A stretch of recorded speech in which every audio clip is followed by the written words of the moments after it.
जी बहुत शुक्रिया जफर हिलाली साहब हमें वक्त देने के लिए। सर आपकी काफी गहरी निगाह है मुल्क की सियासी सूरत हाल पर। आप क्या देख रहे हैं इस वक्त, किस तरह की सियासत हो रही है कौमी सतह पर? देखिए, मेरे ख्याल में फेयरली क्लियर सिचुएशन हो गया है। और सिचुएशन ये है कि एस्टेब्लिशमेंट और कुछ पार्टीज इकट्ठे हैं और दूसरी तरफ इमरान खान है जिसको मेरे ख्याल में अवाम का सपोर्ट है। अब ये मामला चल रहा है। इलेक्शंस तो कोई नहीं होंगे जब तक इलेक्शंस ड्यू नहीं है। उससे पहले तो मेरे ख्याल में गवर्नमेंट को सूट नहीं करता है, एस्टेब्लिशमेंट को भी सूट नहीं करता है, तो ऐसे ही चलेगा। सर यहाँ मुझे ये बताइएगा, आपने भी कहा कि इस्टेब्लिशमेंट और गवर्नमेंट एक पार्टी है, अवाम और तहरीक इंसाफ इमरान खान एक पार्टी है। तो जो गवर्नमेंट में जो जमातें शामिल हैं वो सारी एक ही तरह का उनका रिश्ता है इस्टेब्लिशमेंट के साथ इस वक्त, क्या कुछ उतार चढ़ाव है? नहीं, मेरे ख्याल में गवर्नमेंट और एस्टेब्लिशमेंट वेरी ऑब्वियसली एक ही साइड पे हैं। क्या आपको कुछ शक है उस पे? या सर तहरीक पीपल्स पार्टी है, नवाज लीग है, वो पीपल्स पार्टी और नवाज लीग ये दो पॉलिटिकल फैमिलीज हैं और इनका मकसद है पावर में रहना। इनका मकसद है पर्क्स और प्रिविलेजेस और पावर में रहना। अगर उधर उसमें नहीं है तो अमूमन वो मुल्क में भी नहीं होते हैं, फिर वो किसी और मुल्क में रहते हैं और कुछ और करते हैं जब तक उनको मौका ना मिले वापस आए या इलेक्शंस लड़ें या जो भी है सिचुएशन उसको पे कैपिटलाइज करके पावर में आए। आप ये कह रहे हैं कि अगर ये हुकूमत में नहीं है तो ये मुल्क से बाहर है। तो जो बयानिया तब्दील हुआ है नवाज लीग का खासकर, वो इसी वजह से तब्दील हुआ है कि उनको इक्तदार दे दिया गया है? Yes absolutely. आपने तो देखा था वो क्या कह रहे थे फौज और उसके सरबराह के बारे में, और अब क्या कह रहे हैं? सर ये वोट को कोई शक है? तो फिर वोट को इज्जत दो का बयानिया कहां पर गया? मेरे ख्याल में जी पाकिस्तान में जब कोई इलेक्शंस एक्सेप्ट 1970 के रिगिंग के बगैर नहीं हुए हैं, एक ही फेयर इलेक्शन पाकिस्तान में हुआ है वो 1970 का, तो आप खुद ही एस्टिमेट कर लें कि वोट को इज्जत किसने दिया है, कब दिया है। तो फिर खान साहब को लिए अवाम के बजाय किसी मुख्तदर जगह पर देखना जरूरी है या फिर वो अवाम पर ही फोकस रखें अपना, अगर हुकूमत में आना चाहते हैं तो? उनका फोकस वेरी क्लियरली इलेक्शंस पे है। वो कहते हैं इलेक्शन कराओ। वो कहते हैं ये 1.5 साल भी जिस तरीके से निकाला गया है बकौल उनका, वो कहते हैं कि इसका मतलब कि ये ठीक तरीके से नहीं निकाला गया। तो अगर आप जानना चाहते हैं अवाम अवाम किसके साथ है तो इलेक्शन कराएं। राइट। वो कहते हैं जी इलेक्शन की कोई जरूरत नहीं है इस वक्त, पुरानी गवर्नमेंट की mandate vote of no confidence, तो अगस्त में होंगे इलेक्शंस। हिलाली साहब, खान साहब जो है तहरीक इंसाफ इस वक्त दिफाई सियासत कर रही है, आप समझते हैं ठीक कर रही है इस वक्त? क्या कर रही है? सॉरी, दिफाई सियासत कर रही है। अब लॉन्ग मार्च की तारीख भी नहीं आ रही, वो हुकूमत को खुद ही टाइम भी देना चाह रहे हैं कि इनकी जो करदगी है वो एक्सपोज हो जाए। तो आप समझते हैं कि वो दुरुस्त फैसला है इस वक्त तक जरा दिफाई हिकमत अमली अपनाने का? जी, मेरा अपना ख्याल ये है कि इमरान खान कह रहा है कि अगर आप, मेरा हक है लोगों को निकालना और मार्च कराना, ये मेरा हक है डेमोक्रेसी में, और अगर आप मुझे मेरा हक देंगे तो सुप्रीम कोर्ट को कहें मुझे हक दें, और एक दफे मेरा हक जब आप कह रहे हैं कि करो तो फिर 2200 कंटेनर ना लगाए रास्ते पे। तो वो भी जानना चाहता है कि क्या अगर सुप्रीम कोर्ट कुछ चीज कहती है और गवर्नमेंट जो है अगर उसको अपने जूते के नोक पे उनके ऑर्डर रखते हैं तो क्या फायदा? उससे कोई मसला हल तो नहीं होगा, ना पब्लिक को वो निकाल सकेंगे ना मार्च कर सकेंगे। तो वो कह रहे हैं कि पहले आप ऑर्डर दें और गारंटी करें कि मैं निकल सकता हूँ, कि मेरे हक को आप अमल करेंगे उस पर। तो ये चल रहा है इस वक्त, और मीनवाइल वो मोटिवेट कर रहे हैं लोगों को, रोज टेलीविजन पे आ रहे हैं, रोज बातें कर रहे हैं। ठीक है। हिलाली साहब, यहाँ पर अब आपने बात की, एहतजाज की, तो जो 25 मई को हुआ है हमारे मुल्क में, पाकिस्तान में, आपने जितना आपका तजर्बा है, आपने उस तरह का कभी रद्दअमल हुकूमत की जानिब से देखा है एहतजाज करने वाले लोगों पर? क्या मतलब? जो रोका गया है, घरों में छापे मारे गए, चादर चारदीवारी का तकद्दुस का माल किया गया हुकूमत की तरफ से? कभी नहीं जी।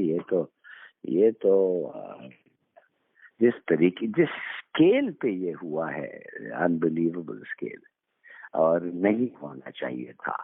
अमूमन जब फोकस डेमोन्स्ट्रेशंस होते हैं, या ट्रेड यूनियन के होते हैं, स्टूडेंट्स के होते हैं, या कोई प्रोफेशन के होते हैं, और वायलेंस का इम्कान होता है, तो उस वक्त कुछ प्रिवेंटेटिव अरेस्ट होते हैं। मगर इस किस्म का एक पूरा पॉलिटिकल पार्टीज के सपोर्टर्स और वर्कर्स पे मैस अरेस्ट का सुना है, कोई 700 के ऊपर अरेस्ट हुए थे, और पता नहीं सर कितने रेट 65,000 शेल चलाए गए थे इस्लामाबाद में।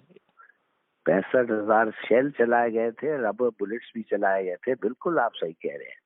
तो ये तो बहुत, और वो भी गैस चलाया गया था जो शायद सुना ये है कि टेररिस्ट के खिलाफ इस्तेमाल होते हैं। पर इस सब के बाद हमारे इदारे खामोश रहे हैं, ये क्या हिकमत अमली उनकी हो सकती है? क्या वाकई ही साइड पे लगाना चाह रहे हैं वो अवाम को? अवाम निकलना चाहती है, अवाम को वो चुप करवाना चाहते हैं? देखिए जी, बात असल ये है कि अगर आपको पता चल गया है कि इश्यूज क्या हैं, और अवाम किस पे फैसला चाहती है, एक दफे पता चल गया, तो फिर बार बार कहना कि बार बार निकलना, वो तो बात नहीं बनती। तो मेरे ख्याल में देखिए, एक एस्टेब्लिशमेंट जो है, जिसको पाकिस्तान का ऊँट लेते हैं उन लोग, न सिर्फ बैरूनी ताकतों से मगर अंदरूनी ताकतों से, और पीस और ट्रैंक्विलिटी मुल्क का बचाना, ये भी उनका फर्ज है। तो ये कहना कि आप अनलिमिटेड राइट्स इस्तेमाल करें और केओटिक सीन्स हर वक्त हो, इसलिए कि आपका हक है, ये भी तो कुछ एक्सेसिव हो जाता है ना। बिजनेस नहीं चल सकता, इन्वेस्टमेंट्स नहीं आ सकते, कुछ नहीं हो सकता, टूरिज्म नहीं हो सकता। श्रीलंका को देखें क्या हुआ।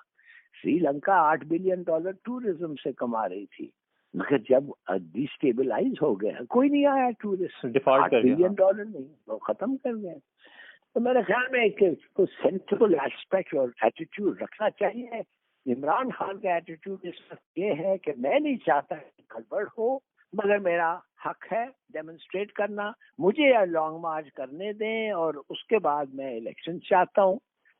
गवर्नमेंट कहती है कि लॉन्ग मार्च इलेक्शन भूल जाओ, वो हम नहीं अफोर्ड कर सकते ना वो, और आपका लॉन्ग मार्च जो होता है फिर वो धरना हो जाता है, फिर आप लोग चाहते नहीं है, फिर वही सिचुएशन आता है जो कोई नहीं चाहता, लिहाजा आपको इजाजत नहीं मिलेगा, या अगर मिलेगा लिमिटेड मिलेगा।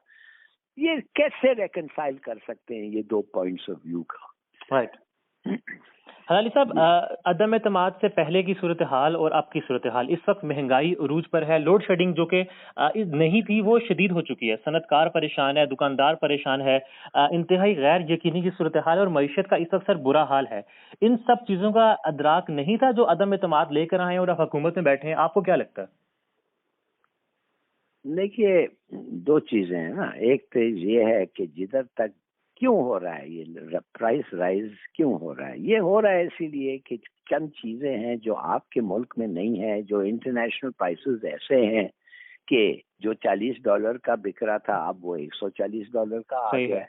तो किधर आप पैसे किधर से लाएंगे उसको देने के लिए? जाहिर है आपको कुछ करना पड़ेगा, क्रिएट करना पड़ेगा, और टैक्स करना पड़ेगा। अच्छा परफॉर्मेंस था इमरान खान का, टैक्स कलेक्शन, इंपोर्ट एक्सपोर्ट, ये सब जो स्टेटिस्टिक्स रोज रोज हम सुनते हैं, वेरी गुड परफॉर्मेंस, मगर काफी नहीं।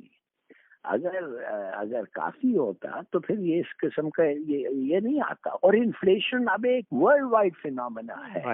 अगर हम पाकिस्तान का लोग कहते हैं 8 से 13%, आपको पता नहीं है, जॉन हॉपकिंस यूनिवर्सिटी प्रोफेसर ने कहा है कि 38 से 40% इन्फ्लेशन पाकिस्तान में होगा आने वाले दिनों में। मानता नहीं है, आने वाले दिन वो मानता नहीं है कि आज सिर्फ 13 या 14% है। वो तो वो क्या कहते हैं, शौकत तरीन तो कह रहा है 24%। वो कह रहा है उससे भी ज्यादा है। तो देखिए, ये अब आप क्या कहेंगे, ये दिस इज फिनोमेना है, ये होता है जब आपके पास प्राइस कंट्रोल, जब जो रॉ मटेरियल्स आपको क्या, आपका गंदम हो रहा है, आपका वाटर लॉगिंग ज्यादा रह रहा है, आपका पानी कम हो रहा है, आपका सीड क्वालिटी अच्छा नहीं है, पेस्टिसाइड फर्टिलाइजर डबल हो रहे हैं प्राइसेस में, क्या करेंगे आप? अली साहब, आपने ये सारी बात की, इंटरनेशनल इन्फ्लेशन की बात की, अगर आप मुझे इजाजत दें तो एक सवाल इस सहाफत के लिहाज से है। 2 महीने पहले तक महंगाई बम कहा जाता था, अवाम पर महंगाई बम गिरा दिया गया, अवाम की जिंदगी अजीरन करने के लिए एक और तैयारी हो चुकी, मगर अब उसको मुश्किल मुआशी फैसला करार दिया जाता है। ये दोहरा मयार हमारी मुल्क के लिए और खासकर जो हमारी अवाम है जो कि देखती है टेलीविजन, उनके लिए कितना नुकसानदेह है? देखिए, मेरे ख्याल में शायद हम लोग शायद आप अंडर एस्टिमेट कर रहे हैं अवाम को।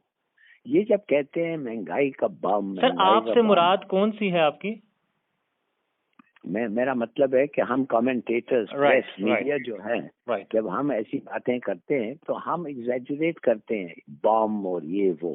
सबको पता है कि महंगाई बढ़ता है, और सबको, और देखा है उन्होंने, रोज बढ़ रहे हैं। 25 रुपया हो गया है लोफ ऑफ ब्रेड अब कराची में इस वक्त।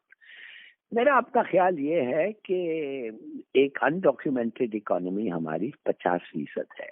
अनडॉक्यूमेंटेड, आप यकीन कर सकते हैं कि 50% हमें पता ही नहीं है, उसमें पता ही नहीं है। अब पता नहीं है मैट्रिक्स के नीचे कितने पैसे हैं और किधर से वो निकल आते हैं, मतलब घर वाला हिसाब है।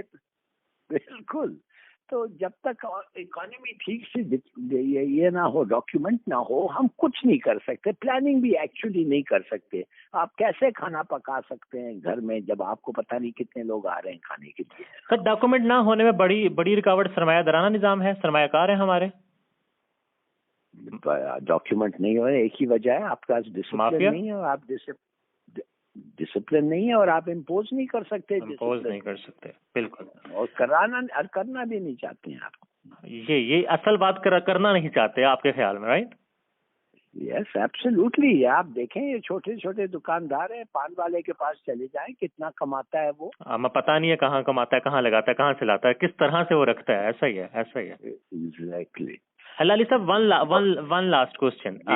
ISPR ने कल एक बार फिर से कहा है कि कोई साजिश नहीं हुई थी, जबकि असद उमर साहब ने आज प्रेस कॉन्फ्रेंस में कहा है कि जब आप सियासी बातें करेंगे तो जवाब भी सियासी होगा। ये साइफर वाला मामला क्यों नहीं खत्म हो रहा? ये कहाँ पर जाके रुकेगा? जुडिशियल कमीशन बनाने में क्या रुकावट है?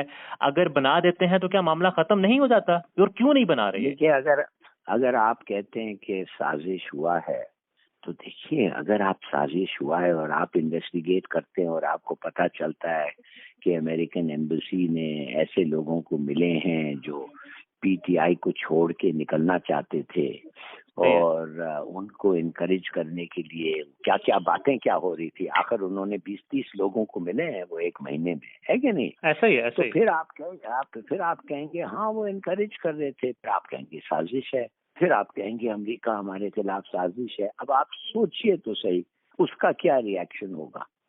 क्या ये गवर्नमेंट समझती है कि अमेरिका को खफा करना हमारे एडवांटेज है, हमारे लिए मफाद में नहीं है क्या? नहीं है। हम किसी को नहीं खफा करना चाहते हैं भाई। बिलावल कहता है हम इंडिया को भी नहीं खफा करना चाहते। मगर खुददारी तो बड़ी जरूरी है ना सर। हम फैसले अपना इस्लामाबाद में फैसले क्यों नहीं ले सकते पाकिस्तान के अभी तक? नहीं, क्या मतलब हमारे मुल्क के फैसले इस्लामाबाद में क्यों नहीं होते? कहा जाता है कि इसकी डोरें वाशिंगटन से जुड़ी हैं, कभी कहाँ से जुड़ी हैं।